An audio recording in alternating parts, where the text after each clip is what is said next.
ನಮಸ್ಕಾರ ಸ್ನೇಹಿತರೆ. ಮಹಾಕುಂಭಮೇಳದಲ್ಲಿ ಸಂಚಲನ ಮೂಡಿಸಿದ ಮೊನಾಲಿಸಾಗೆ ಚಿತ್ರದಲ್ಲಿ ಅವಕಾಶ ನೀಡಿದ ನಿರ್ದೇಶಕ ಸಯೋಜ್ ಮಿಶ್ರಾ ಅವರನ್ನು ಅತ್ಯಾಚಾರ ಆರೋಪದ ಅಡಿ ಬಂಧಿಸಲಾಗಿದೆ. ತನ್ನನ್ನು ಚಿತ್ರನಟಿ ಮಾಡುವುದಾಗಿ ಹೇಳಿ ಸಯೋಜ್ ಸುಳ್ಳು ಭರವಸೆ ನೀಡಿ ಶೋಷಣೆ ಮಾಡಿದ್ದಾರೆ ಎಂದು ಯುವತಿ ದೂರು ನೀಡಿದ ಆರೋಪದ ಅಡಿ ದೆಹಲಿ ಪೊಲೀಸರು ಬಂಧಿಸಿದ್ದಾರೆ ಎಂದು ವರದಿಯಾಗಿದೆ. ಯುವತಿಯ ದೂರಿನಲ್ಲಿ ಏನಿದೆ? 2020ರಲ್ಲಿ ಝಾನ್ಸಿಯಲ್ಲಿ ವಾಸಿಸುತ್ತಿದ್ದಾಗ ಟಿಕ್ಟಾಕ್ ಮತ್ತು ಇನ್ಸ್ಟಾಗ್ರಾಂನಲ್ಲಿ ರೀಲ್ಸ್ ಮಾಡುತ್ತಿದ್ದೆ. ನನ್ನ ವಿಡಿಯೋ ನೋಡಿ ಸಯೋಜ್ ಮಿಶ್ರಾ ಸಂಪರ್ಕಿಸಿದ್ದರು. ನಂತರ ನಾವು ನಿರಂತರ ಸಂಪರ್ಕದಲ್ಲಿದ್ದೆವು.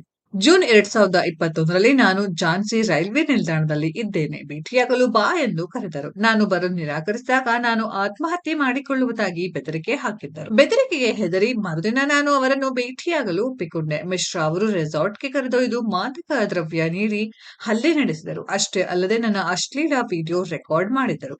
ಕರೆದಾಗ ಬರದೇ ಇದ್ದರೆ ವಿಡಿಯೋವನ್ನ ಸೋರಿಕೆ ಮಾಡುವುದಾಗಿ ಬೆದರಿಕೆ ಹಾಕಿದ್ದರು. ಮಿಶ್ರಾ ಹಲವು ಬಾರಿ ತನ್ನ ಮೇಲೆ ದೌರ್ಜನ್ಯ ಎಸಗಿದ್ದಾರೆ. ಮದುವೆಯ ಸುಳ್ಳು ಭರವಸೆಗಳನ್ನು ನೀಡಿ ಸಿನಿಮಾಗಳಲ್ಲಿ ಪಾತ್ರಗಳನ್ನು ನೀಡುವುದಾಗಿ ಹೇಳಿದ್ದರು ಎಂದು ದೂರಿದ್ದಾಳೆ.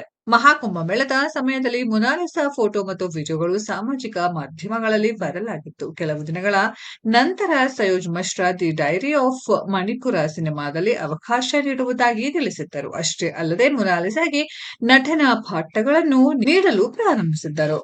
ಮಿಶ್ರಾ ಅವರು ಗಾಂಧಿಗಿರಿ, ರಾಮ್ ಕಿ ಜನ್ಮಭೂಮಿ, ಲಫಂಗೆ ನವಾಬ್, ಧರ್ಮ ಕೆ ಸಾಮ್ದಾರ್ ಮತ್ತು ಕಾಶಿ ಟು ಕಾಶ್ಮೀರ್ ಸೇರಿದಂತೆ ಹಲವಾರು ಚಿತ್ರಗಳನ್ನು ನಿರ್ದೇಶಿಸಿದ್ದಾರೆ. ಸ್ನೇಹಿತರೆ, ಇದರ ಬಗ್ಗೆ ನಿಮ್ಮ ಅನಿಸಿಕೆಯನ್ನ ಕಾಮೆಂಟ್ ಬಾಕ್ಸ್ ಅಲ್ಲಿ ಕಾಮೆಂಟ್ ಮಾಡಿ. ಈ ವಿಡಿಯೋ ಇಷ್ಟ ಆಗಿದ್ರೆ ಲೈಕ್ ಮಾಡಿ, ಶೇರ್ ಮಾಡಿ, ಚಾನೆಲ್ ನ ಸಬ್ಸ್ಕ್ರೈಬ್ ಮಾಡಿ, ಪಕ್ಕದಲ್ಲಿ ಇರೋ ಬೆಲ್ ಐಕಾನ್ ನ ಹಿಟ್ ಮಾಡಿ. ಮುಂದಿನ ವಿಡಿಯೋದಲ್ಲಿ ಭೇಟಿಯಾಗೋಣ. ಧನ್ಯವಾದಗಳು.